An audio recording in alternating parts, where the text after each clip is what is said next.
এবার মুসলিম ধর্মে মানুষ মারা গেলে কেন বড়ই পাতার গরম পানি দিয়ে গোসল করানো হয় তা নিয়ে স্বাস্থ্য বিশেষজ্ঞরা দিলেন চাঞ্চল্যকর তথ্য।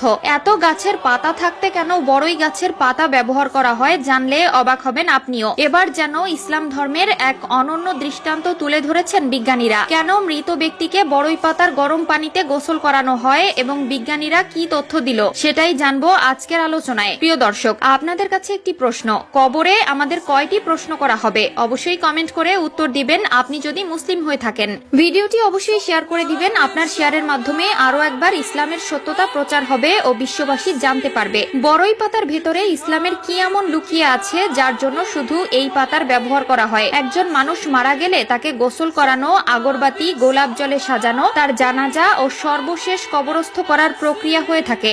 এর ভেতরে মানুষের মধ্যে একটি প্রশ্ন থেকে যায়, এত গাছের পাতা থাকতে কেন ইসলাম ধর্মে বড়ই পাতার কথা বলা হয়েছে? কেন মৃত ব্যক্তিকে বড়ই পাতা দিয়ে গোসল করানো হয়? এই পাতার সাথে ইসলামের কি মিল আছে? এবার তাই প্রমাণ করতে আধুনিক বিজ্ঞান চালিয়েছে বিশেষ গবেষণা। বর্তমান আধুনিক বিজ্ঞান এই পদ্ধতির সঙ্গে একমত প্রকাশ করেছে। বিজ্ঞানীরা তাদের গবেষণায় দেখেছে বড়ই পাতায় রয়েছে বেশ কিছু অ্যান্টিসেপটিক গুণাগুণ। বড়ই পাতা পানিতে কিছুক্ষণ ভিজিয়ে রাখলে এক ধরনের আঠালো প্রাকৃতিক নির্যাস পানির সঙ্গে মিশে যায়, যা মানব শরীরকে জীবাণুমুক্ত করতে অ্যান্টিসেপটিক হিসাবে দুর্দান্ত কাজ করে। মুসলিম ব্যক্তিদের মৃত্যুর পর গোসল করিয়ে তারপর কবরে দেওয়া হয়, আর এই গোসলের সময় তাদের বড়ই পাতার পানি দেওয়া পানি দিয়ে গোসল করানো হয়। হাদিসের নির্দেশনা অনুযায়ী মৃত ব্যক্তির গোসলের পানিতে বড়ই পাতা বা কুল পাতা দেওয়া ইসলামী শরীয়ত সম্মত একটি রীতি, কেননা বড়ই পাতা পরিষ্কার পরিচ্ছন্নতার জন্য খুবই কার্যকরী। যদি বড়ই পাতা না পাওয়া যায় তবে সাবান বা এ জাতীয় কিছু ব্যবহার করাই যথেষ্ট। আর বড়ই পাতা মেশানো পানিতে গোসল করানো হলে প্রিয় নবী সাল্লাল্লাহু আলাইহি ওয়াসাল্লামের সুন্নাত আদায় করা হয়। অনেকে আবার এই রীতিকে ওয়াজিব বা আবশ্যক বলে থাকেন, তবে গোসলের পানিতে বড়ই পাতা দেওয়া ওয়াজিব নয়, বরং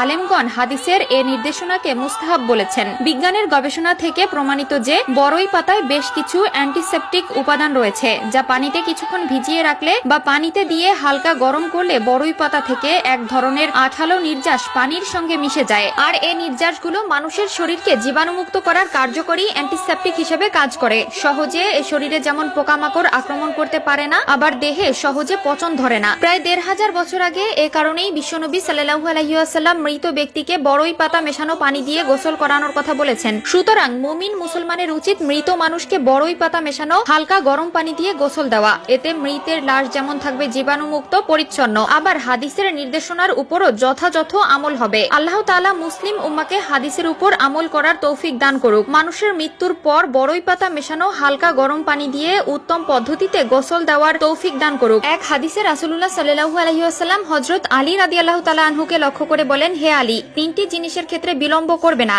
1, নামাজের সময় আসবে তখন নামাজ আদায় করা থেকে দেরি করবে না। 2, মৃত ব্যক্তির জানাজা যখন উপস্থিত হবে তখন কাফন দাফন সম্পন্ন করতে দেরি করবে না। 3, কোনো অবিবাহিতা মেয়ের জন্য যখন কোনো উপযুক্ত পাত্র পাবে তখন তাকে পাত্রস্থ করা থেকে বিলম্ব করবে না। তিরমিজি শরীফ।